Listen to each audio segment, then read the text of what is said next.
She was just 9, but the ring on her tiny finger stopped a millionaire dead in his tracks. When a wealthy, sharp-tongued millionaire breaks down in the middle of nowhere, the last thing he expects is a little black girl in overalls offering to fix his prized Mustang. Her hands are skilled, her eyes brave, but it's the old silver ring on her finger that makes his heart pound. Who is this child? And why does that ring look so familiar? Before we dive deeper, if stories of kindness, resilience, and the quiet, strength of unexpected heroes touch your heart, you're in the right place. Every tale here is made to remind you that even in silence, love speaks loudest. Please consider subscribing so these powerful stories can continue to find their way to you, just when you need them most. Drenched in sweat and frustration, Cole Devereaux stood beside his sleek 1967 Mustang, smoke curling from the hood like a bad omen. The Texas sun bore down on him like a punishment. His expensive white shirt clung to his back, soaked and sticking, his once polished shoes now dust-caked and scuffed. He jabbed at his phone screen, cursed under his breath at the high lack of signal, then glanced up at the empty road that stretched out for miles in both directions. It was the kind of silence that felt almost cruel, hot, empty, and unforgiving. "You need help, mister?" The voice cut through the thick, buzzing air, soft but sure. He turned to see a little black girl standing a few feet away on the edge of the road. She was small, maybe 9 or 10, wearing faded denim overalls a size too big and a threadbare pink shirt beneath them. Her braids were uneven, some beads missing, swaying lightly in the breeze. But it was her eyes that struck him, not full of childish curiosity, but something older, something sharper, like she knew the world could be cruel and didn't have time for games. "You know anything about cars?" he asked, voice dry, half joking, though he didn't know why. "I do," she said simply, walking closer. "My grandpa taught me. He was a mechanic. I used to sit next to him every day, hand him tools, listen to his stories. He passed last year." Her voice didn't waver, but there was a faint tremor in her gaze, the kind you only see in people who've had to grow up too fast. Cole watched her skeptically as she came up to the car. She didn't ask for permission. She just popped the hood. The rest of the way, rolled up her little sleeves and reached inside like she'd done it 100 times. Her small hands moved with practiced intent, checking belts, wiping grime from the radiator cap, tapping a hose here, adjusting a clamp. There. Every movement was careful, deliberate. It took him a full minute to realize his jaw had dropped slightly. He didn't say a word until something else caught his eye. A ring. It slipped down near the base of her finger, clearly too large for her, like it had once belonged to someone else. The silver band was worn, the edges soft with age, but the engraving was still clear, tiny vines etched around a glinting onyx stone at the center. Old, ornate, and unmistakable. Cole's heart stalled in his chest. "Where did you get that ring?" he asked, his voice suddenly quieter, low and serious, the heat forgotten. She paused, her hand still resting inside the engine. Slowly she looked up at him. "It was my mom's," she said. "Before she died." He stared at her, too stunned to breathe for a moment. The past rushed at him like a dust storm, memories long buried, names no one had spoken in years. That ring. He knew that ring. There wasn't a doubt in his mind. And it hadn't belonged to just anyone. That ring was family. That ring was grief and love, and everything he'd thought was lost forever. And now it was on the hand of a girl he'd never met, standing barefoot on a road in the middle of nowhere, who'd just fixed his car without asking for a thing. Cole couldn't move. The heat, the broken car, the dust clinging to his clothes. It all fell away. That ring on the girl's finger had dragged him straight into a memory he'd locked deep down. He hadn't seen it in years, not since the day they buried his brother. The same ring Naomi Brooks used to wear, the one Aaron gave her when their love was still a quiet rebellion against everything their family stood for. His mouth went dry. "Naomi, she was your mother?" he asked, his voice gravelly, almost disbelieving as he watched the girl, no, the child, wipe engine grease on her oversized overalls like it was second nature. She nodded. "I never knew my dad," she said, looking down. "Mom said he didn't want us." The words landed like a punch to Cole's stomach. His mind began spinning. No, this couldn't be, could it? Could Naomi have had a daughter? Could Aaron have? He dropped to one knee slowly, not out of drama, but because his legs were too weak to stand under the weight of what his heart was beginning to understand. What was your mom's full name?" he asked, almost whispering. "Naomi Brooks," the girl replied. She said it like a name she spoke to the stars at night, like a name she missed in silence, over and over. Cole's breath hitched. There it was. The truth that had slept for almost a decade. He hadn't just known Naomi. He'd admired her, her fire, her softness, her refusal to shrink in the face of hate. She and Aaron had been inseparable for a time, sneaking glances, across dinner tables, slipping out to meet under moonlight. But their love wasn't something the Devereaux family could accept. Not back then. Not in that house. Not under their father's roof. Cole remembered the shouting, the threats, how Aaron had finally confessed the truth, and how their father, furious and full of control, told Aaron he'd be cut off if he didn't. Walk away. Aaron never did. He loved Naomi anyway, and when the accident happened, when Cole got the call and saw Aaron's car wrapped around a tree, his brother's secrets died with him, or so he thought. Naomi disappeared after the funeral. "No calls, no letters, just gone. She had a daughter," Cole said aloud, the words heavy and fragile all at once. The girl, Janie, took a small step back. Her face tightened, her shoulders tensed. "Why do you care so much?" she asked, guarded. Her voice had a strength to it, one born of always, being ready for disappointment. Cole swallowed hard. "Because I think I'm your uncle," he said softly. The world stopped. Not just around them, but inside her. Silence stretched between them, thick with everything they hadn't said. Janie's face began to tremble, not with tears, but with something deeper, something hollow and unfamiliar.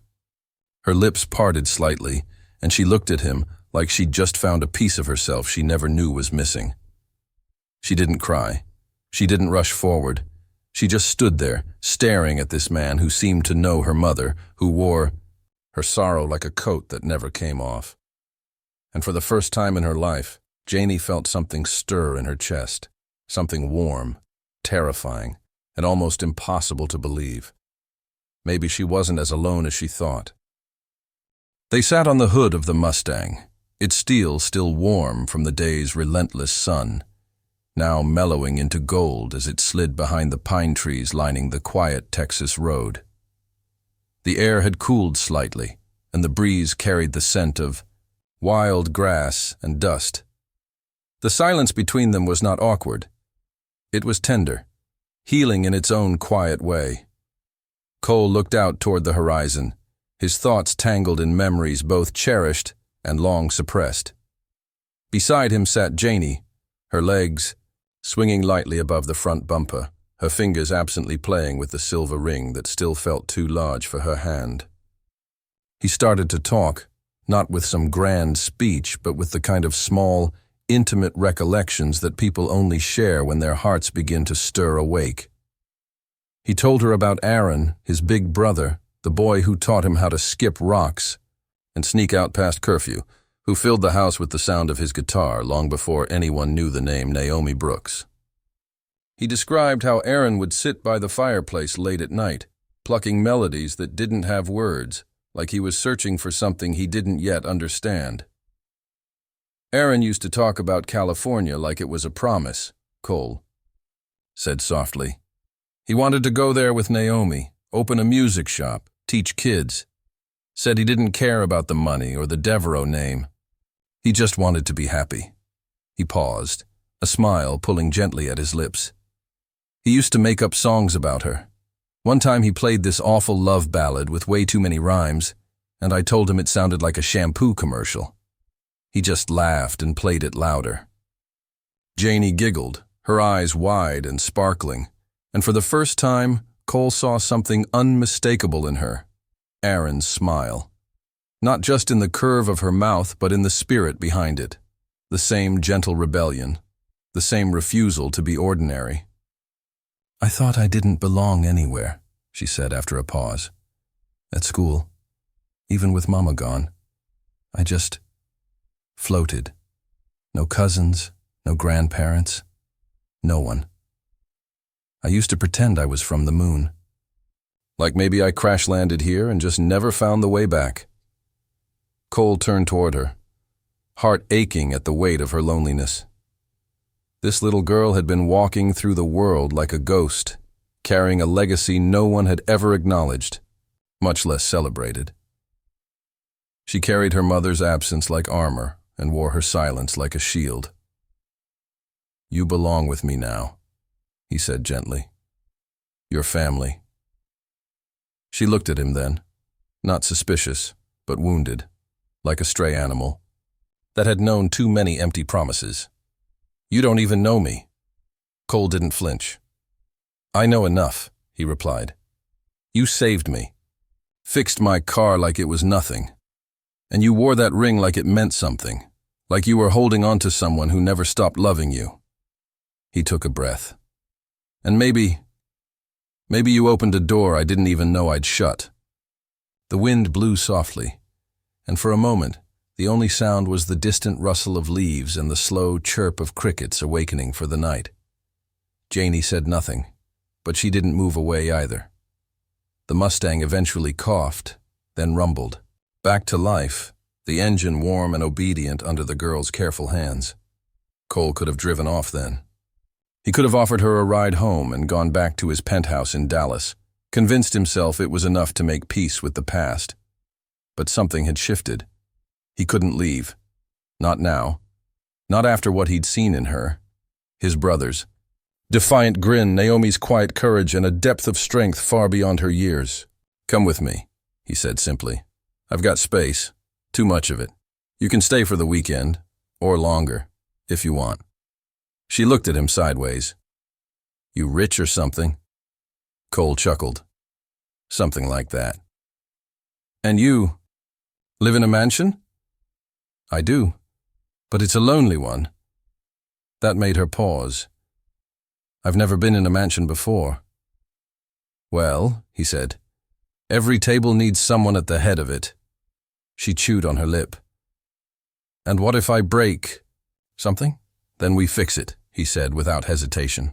Her eyes searched his face for any sign of dishonesty, the kind kids can spot better than adults. She didn't find any. They drove back slowly, the Texas road unspooling before them in twilight hues. Janie leaned her head against the window, watching the world change from orange to purple to deep blue. The Mustang hummed beneath them, a bridge between two lives that had never meant to meet but somehow had. Cole showed her the guest room, which was bigger than any room she'd ever slept in. He offered to get new clothes, let her pick her own toothbrush color, even let her pour as much cereal as she wanted the next morning. No rationing the milk like she was used to. He didn't ask for anything in return. He didn't press her with questions. He simply let her be. On the third night, she found a photo in a dusty hallway frame. Two boys, Cole and Aaron, standing beside an old red wagon, both grinning, arms slung over each other's shoulders. Aaron was the taller one, wild-haired and full of light. "That's him," she said, pointing. "Yeah," Cole murmured. "That's your dad." She stared at the picture for a long time, then whispered, "He looked happy." He was. Cole didn't try to rewrite the past. He didn't apologize for things that weren't his fault, but he did explain them. The father who tried to control everything, the threats, the pain of silence, the way the world had not been kind to Naomi, not because she wasn't enough, but because others refused to see her worth. Janie listened, not always responding, but she heard everything. Weeks turned into months. Cole took her to Erin's grave.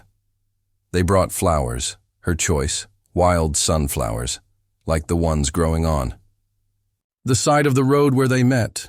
She knelt quietly, fingers brushing the name etched in stone, and whispered, "Hi, Dad." She didn't cry. She just stayed there a while, as though waiting for the wind to speak something back. Later, when they got home, Cole gave her a box, weathered, small and wooden. Inside was Erin's guitar, strings still rusted, neck slightly warped. "He would have wanted you to have it," he said. "Maybe you can learn. Maybe we can both learn." Janie cradled it like it was fragile, like she understood the history buried in its silence. She started lessons with a local teacher. She played quietly at first, only when she thought no one was listening. But Cole listened. Every missed chord, every shy strum, it was music to him. It was Erin, Naomi, Janie. It was all of them healing together. She asked once as they decorated the Christmas tree together, "What if I'm not enough like him?" Cole paused, resting a hand on her shoulder. "You're not supposed to be like him," he said. "You're supposed to be you. That's enough for me." Janie slowly nodded, and her hand reached for the top of the tree, placing the star carefully, her ring glinting beneath the soft white lights. In time, she began to call the mansion home. Not right away. It started with the house, then your place. Then one day, without thinking, she said, "Let's go home." Cole pretended not to notice, but he smiled the rest of the day. School got easier. She made a friend named Maya who liked dinosaurs and wore her hair in twin buns. Janie talked. More. Laughed louder. Still fixed things around the house. Light switches, faucets, even the Mustang when it groaned too loudly on a cold morning. She called it ours now. But she still wore the ring. Even when it slipped and spun on her finger, even when kids at school asked about it, she never took it off. It was her mother, her father, her story. And it was a reminder, clear and unwavering, that even the smallest hands could carry generations of love, grief, and legacy. It never stopped amazing Cole how this child, born from love others tried to erase, had come into his life like a second chance. She didn't just fix a broken car on the side of the road. She fixed something in him that he didn't even know had shattered. His guilt, his regrets, his silence. She became his reason to remember, and his reason to move forward. At a charity gala months later, Cole brought her as his guest. She wore a simple blue dress, her braids wrapped in silver thread, the ring on her finger glowing under the chandelier lights. A reporter asked who she was. "My niece," he said proudly, "the smartest person I know." Janie just grinned. That night, after the lights faded and the crowd thinned, Cole tucked her in and kissed her forehead like he'd done every night since she arrived. As he turned to leave, she called out, "Uncle Cole?" "Yes, sweetheart?" "I'm glad. Your car broke down." He smiled. "Yeah," he whispered. "Me too. Because some roads don't lead you back. Some lead you home."